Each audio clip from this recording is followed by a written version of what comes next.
So welcome back to the final day of Interact Virtual Festival. Again, thank you to everyone that has tuned in to watch the sessions this week, and thank you to all the presenters and panelists, and a massive thanks to our sponsors, Balsamic. It's been a really great week with some incredible sessions, and we hope you've enjoyed them as much as we have. We'd love to hear your feedback. We'll be sending around a survey afterwards, so please look out for that and let us know your thoughts. Interact Virtual Festival is being held in memory of Ofer Desh, who tragically and suddenly passed away earlier this year. Ofer's contribution to design was huge. He was a leader, a mentor, and a friend to so many, and it's an honour to remember him as part of Interact this year. There is a tribute to him on the Nomensa blog, so please do give that a read. So the penultimate session of Interact Virtual Festival is from Laureline Boin with her talk, How to Foster a Culture of Innovation for Your Community. Laureline is Global Head of Social and Community Products at Dropbox, who aims at bringing innovation and customer centricity to online experiences while constantly challenging the status quo. In this talk, Laureline is going to speak about how to foster creative mindsets and the importance of taking risks to come up with brilliant ideas for inventive platforms. Please join in with the discussion and ask any questions using the Q&A or chat box. And I'll try and ask as many as I can at the end. Do say hello to each other in the chat too. So yeah, without further ado, I'll hand over to Laureline. Thank you very much. So as Henry was saying, I work in the field of online communities. You all know the gist. You've all been to online forums with threads, people asking questions, other answering, etc. When I actually started working in the world of online communities about 6 years ago, I came with all the motivation in the world and the desire to learn about the online community industry. So I looked online, I tried to find best practices, reference metrics, or even books about it, but there was nothing. I couldn't find anything. After a few months and talking with a lot of online community professionals, I tried during an entire conference about communities to ask everyone I was meeting what was their reference metric to describe the health and success of their online community. So pretty straightforward question, right? The results were fascinating to me. The wide majority of my interlocutors did not track any specific metric at all. Some tracked some metrics to justify investment in their community by their leadership, and a few of them only tracked operational metrics on a regular basis, but most of them were tracking regular sets of website metrics and nothing really specific to online communities or online forums, which have very different mechanisms than regular websites. And having been working with some of my teammates on trying to figure out what would be the best metric to encapsulate the good health of our online community at Dropbox, and we'd been working on that for several weeks. So it was a bit of a blow because I was expecting to get some guidance from much more experienced community experts on this. But I decided to dig a little bit deeper and try to understand why, because for me, online communities had existed since the dawn of the internet, IRC, MySpace, all that. So there had to be some best practices out there. And actually, this is true. Humans have instantly started talking and interacting to other humans online the same way they have always been doing offline as soon as technology allowed them to do so.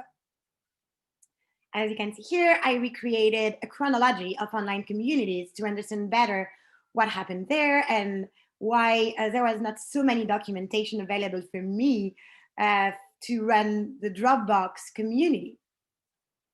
You can notice that as early as the 80s, so a decade before the launch of the World Wide Web, bulletin board and hardware were already allowing people to talk online. Then you have a good old beloved IRC, the first proper chat system, was created even 3 years before the internet was publicly launched. After the launch of MSN Messenger and Wiz in 1999, IRC peaking at 6 million simultaneous users in 2001, which was huge by the standards of 20 years ago. The 2000s saw the creation of many communities that are still super popular today, for better, sometimes for worse. So you have DeviantArt in 2000, you have 4chan and LinkedIn in 2003, which is also the year when we all met Tom from MySpace, Facebook in 2004, Reddit the following year. Then you had Twitter and Goodreads in 2006, until it all accelerated in the 2010s, where there were too many creation of online communities to keep counting. And then it struck me, all of these communities were organic and unrelated to any business initially. They were just people wanting to talk together who had a common interest in life. By digging a little deeper, I realized that online communities supporting a business were not really existing in the 2000s and only started to emerge massively in the 2010s. Actually, back then, companies had never wanted to be mixed with this nerds then that were online communities for a lot of reasons, trolls, super niche topics, negativity, fandoms, weird kinks. It for sure wasn't an environment that a company's customer community that any business wanted to be associated with. But that contempt of online communities by companies completely turned over in the last decade when it started to appear that companies' customer community was its biggest asset. And then online communities started to appear and to be perceived as a place of authenticity where customers can talk their mind. A great way to understand and to interact with your user base for the community with no boundaries and at scale, as well as a space that was open to everyone and pretty democratic. And this is why companies started to rely on and to even build their own online communities. And it's actually been really recent. And actually, this is the reason why there were not so many documentation for me or for my team or best practices for online communities that were actually supporting a business, simply because it's a really new industry. While mechanisms motivating ad hoc and organic online communities are well known because they've been existing for almost 40 years now, the industry of online communities for business is still to be explored. This realization came as a bad and as a good news. The bad news is that, again, there was very little industry knowledge to rely on. The great news is that online communities for business was a virgin space to explore with everything to be built. What use case should an online community support for your business? Well, you decide. Can you leverage an online community for this or for that? If you want to, that's up to you. And if it works out, maybe it will become an industry standard, and other communities are online over there are going to start doing it too. Pioneering a new industry, or more exactly, a new usage of an existing industry, requires to think out of the box. And this is why creativity is crucial in the industry of online communities. To bring innovation to online forums and simply to make the most of great spontaneous communities of users out there who love your product, you need to be creative. First reason why creativity is crucial is because when you're building an online forum and an online community, you constantly need to adjust to your business needs. You need to adapt to the needs, the goals, and the aspiration of the product that you're developing. And there are great chances that your company's product is evolving constantly. I mean, that's the case at Dropbox. So you need to have the right mindset to imagine new usages for your community that will serve your company, product development, as well as product adoption. For example, it can be new capacities to really create discussion space for feedback on the new features. Or an area where your users can talk about tips and tricks on how they use your products. Creativity will also allow you to bring innovation to your community. For example, integrating your posts from social media on your forum, especially polls, I'm thinking, and can thus create way more engagement on your platform. So all those ideas of collaboration, innovation can really help to keep your space lively. And finally, you need to adapt more broadly to the challenges of the online world that is constantly changing. For example, how do you adapt to brand new formats or habits of consumption of content like TikTok or Snapchat? So you need to be able to change your angle and to adapt your approach to new challenges. Agility, flexibility, and innovation are only achievable if you're creative and if you know how to see the opportunities even in failure. And this is what we'll be focusing on in the second part of this talk. How to foster a culture of innovation and of creativity in your team that is so important to your success. Cool. And so we'll be talking about the culture of risk taking. And let's start with something really important, which is embracing failure. When you talk to creativity professionals, there is a connection that you realize really quickly. If you want your team to be able to be bold, to take new approaches, and to really challenge the status quo, you need to provide them security of being allowed to fail. And being allowed to fail doesn't only mean not being blamed for failure. It also means being celebrated for trying. This security, this air cover is essential because without it, your team will be paralyzed by fear. The fear of failing, very simply, but also the fear of letting their team down, the fear of failing their own personal career. And as a team at Dropbox, we realized we needed to take a highly cultural approach to risk taking. For example, for us, an overachiever is not necessarily someone who will have a 100% success rate at the project that they're initiating.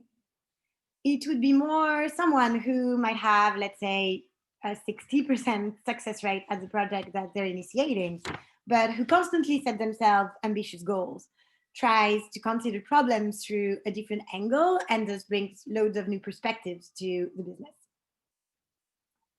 An example that I love, we created, and I mean, I won't take credit for that. It was definitely a team thing, but we created an award every quarter that goes to a team for entrepreneurial failure. And it sounds bad like that, but it's actually a highly praised award within our organization. I'm going to quote one of my coworkers who describes the award as, "It means you've tried something and learned a fuck ton in the process.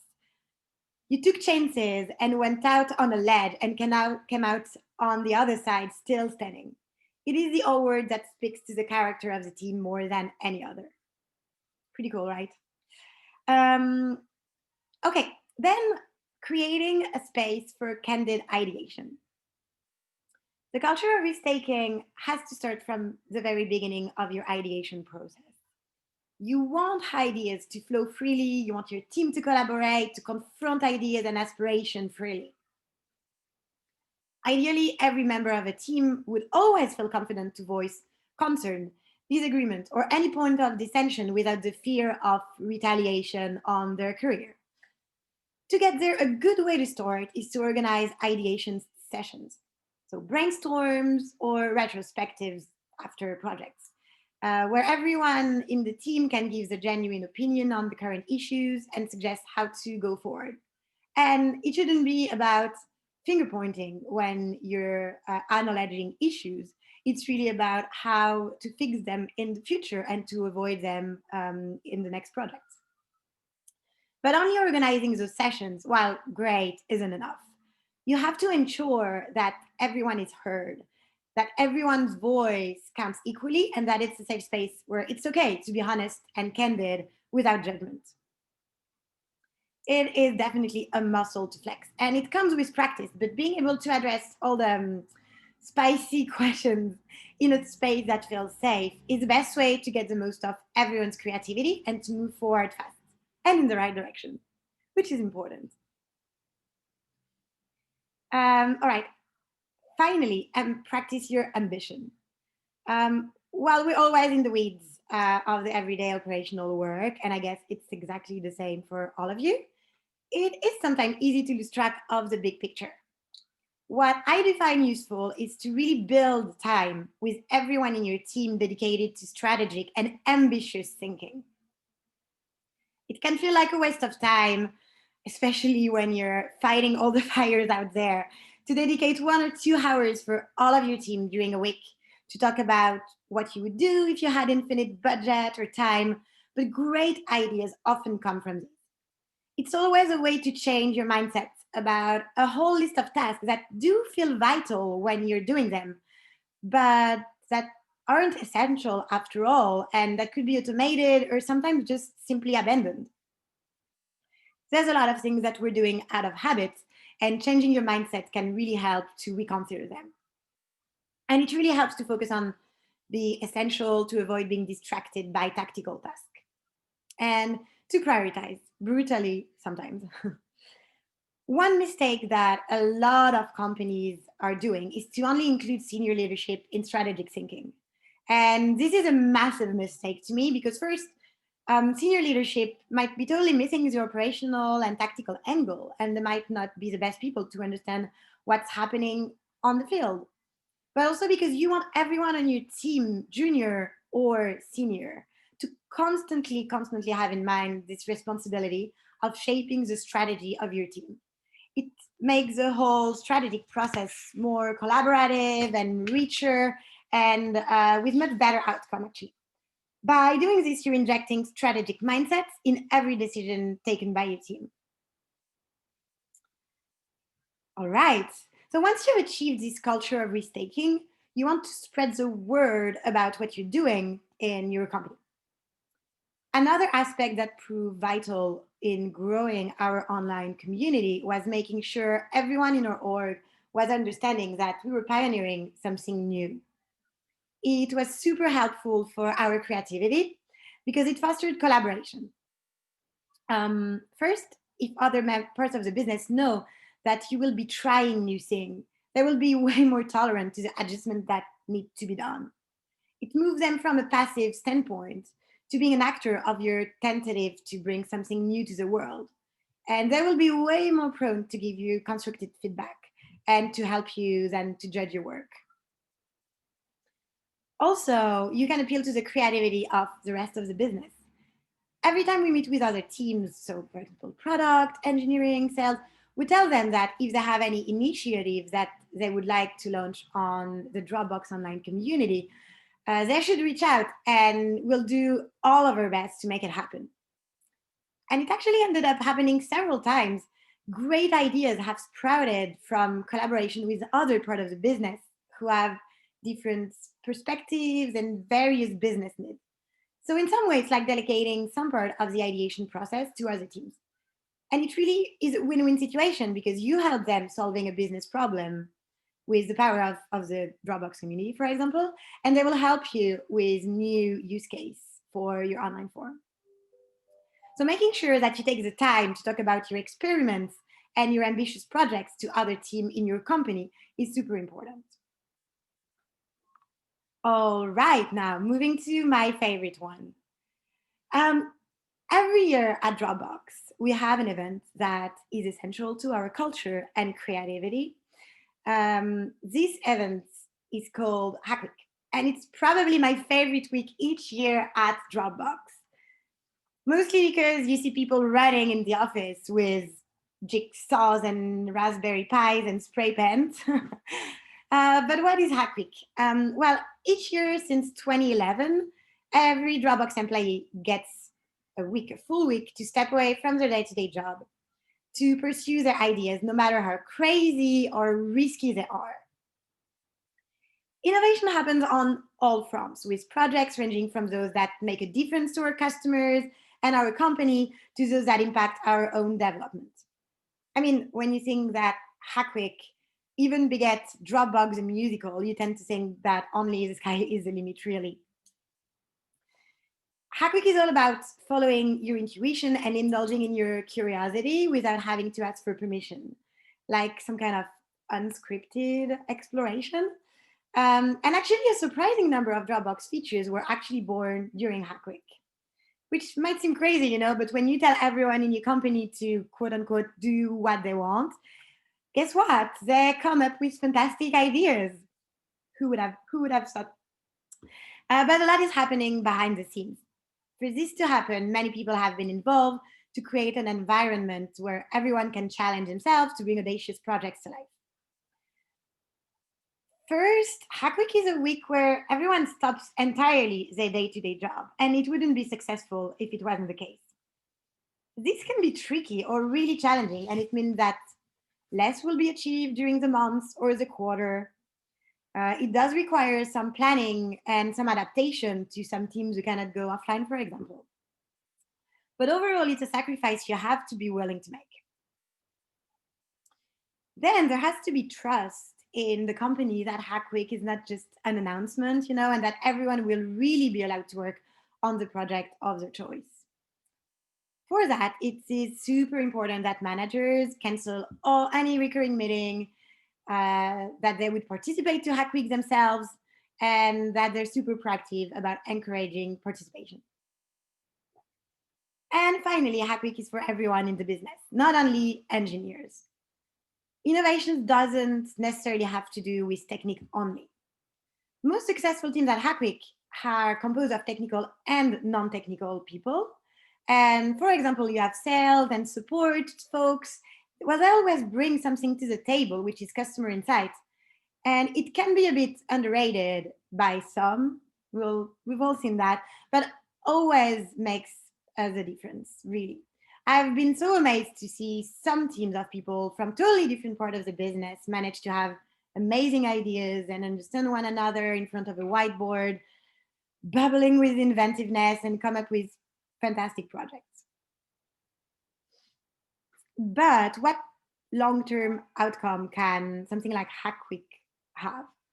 Well, Hackweek actually has brings some pretty fabulous outcomes in the long run.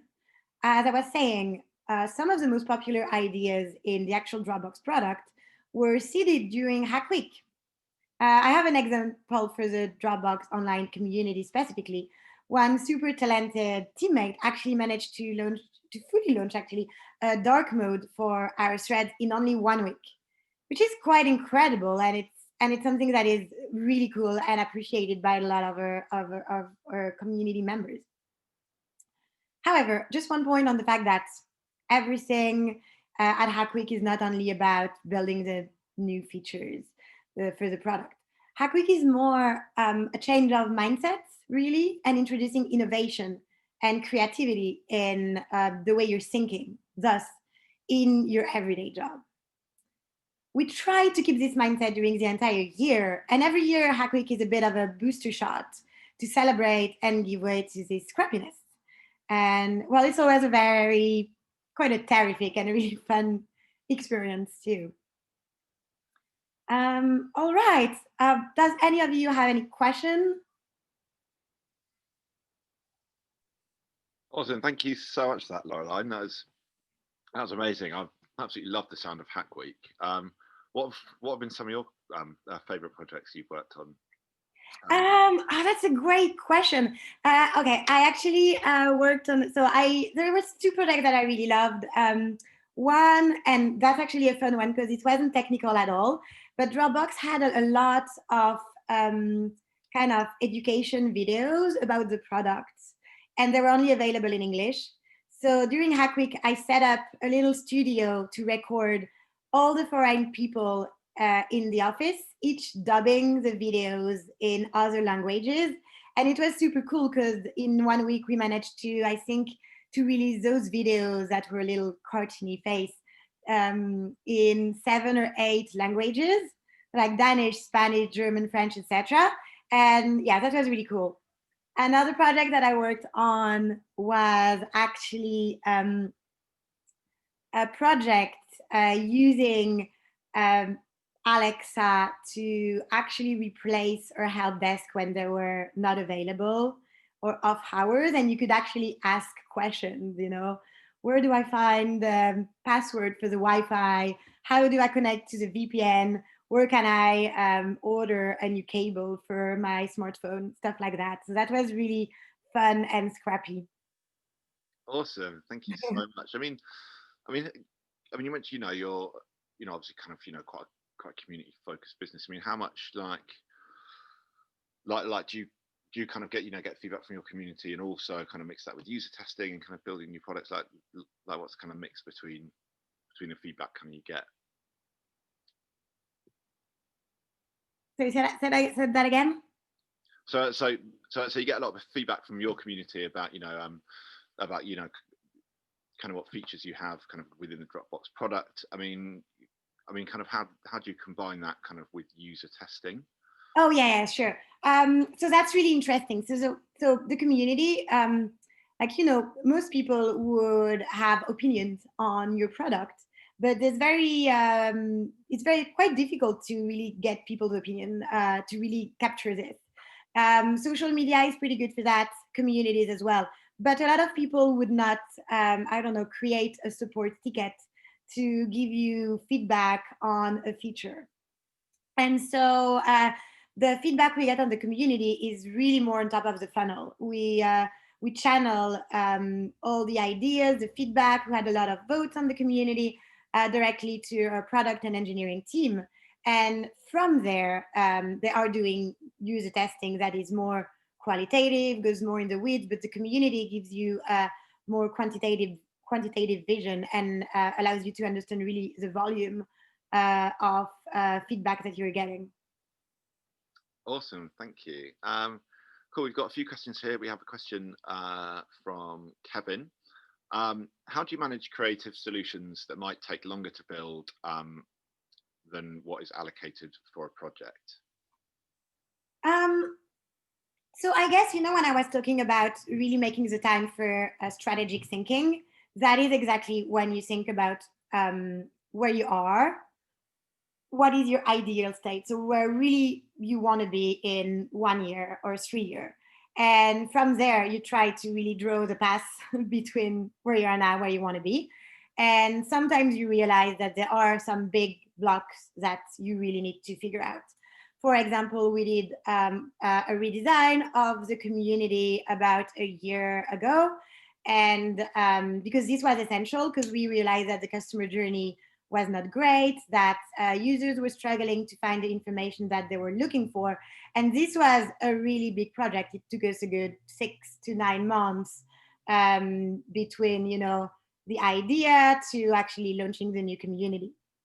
And so I think that having those moments when you think about where you want to be, really strategic thinking, is when you can identify what is missing in terms of foundation, also in terms of nice to have, and when you can really start planning for big projects that can take a really long time. Awesome, thank you. So we've got a question here from Simon.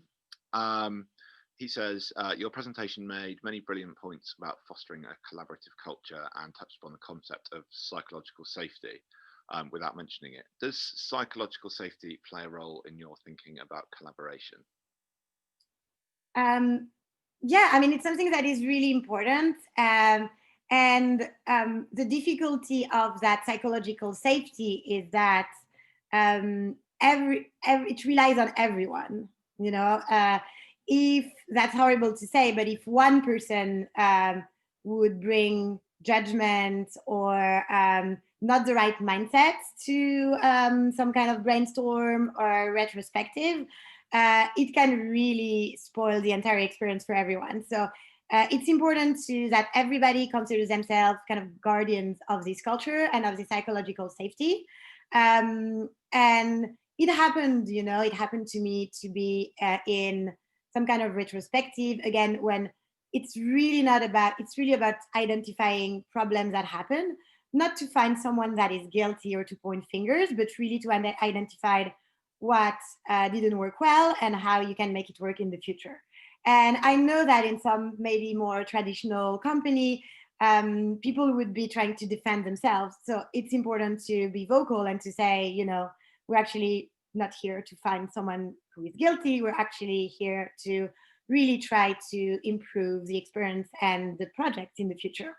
So I think it's something that everybody has to be a guardian of and has to feel, that if they witness something that they dislike, that is compromising this psychological safety, everybody has to feel entitled to speak up and to really voice that it's not the mindset you're trying to have. So yeah, it's something that really relies on an entire team. But I mean, once you kind of start to be in this proper mindset, it's really great because you are really more about improving, about making things right, than to ask a question that actually you don't really care. Like who fucked up? You don't care about that. You just want to see to avoid it in the future. Awesome, thank you. Now we have one more question from Manny, who says, "How do you find people react when you try to free them up?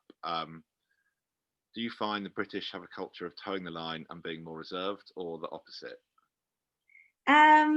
Is it specifically about Hackweek, do you think? Like when you like let people have a full week to work on their project, or I'm not too sure, to be honest. But if Manny wants to clarify that quickly, um, if not, I'm sure he can get you on Twitter. yeah, totally. I mean, so the thing is that first, I'm based in the Sorry, saying yes in the context of Hackweek. That's interesting. Well, first, I'm based in Dublin and I'm French, so I wouldn't know for UK folks. But I mean, we are Dropbox is a pretty distributed company, so we are. So I'm based in Dublin, for example. A big part of my team is based in Dublin, but I have a lot of coworkers in Austin, in San Francisco. So we kind of used to have those culture differences. To be fair, there's also a lot of different nationality in the Dublin office. So I think we all have had to adapt to build our own company culture, despite our kind of culture from where we come from. So I think it's more a matter of being used to work together and trying to strive to a common goal. Awesome, thank you so much. So I think that's all the questions. I'm sure if anyone has any more, I'm sure you don't mind people reaching out on Twitter. Absolutely, please do. I think it's at Laureline, is that right? Yeah, exactly. Cool.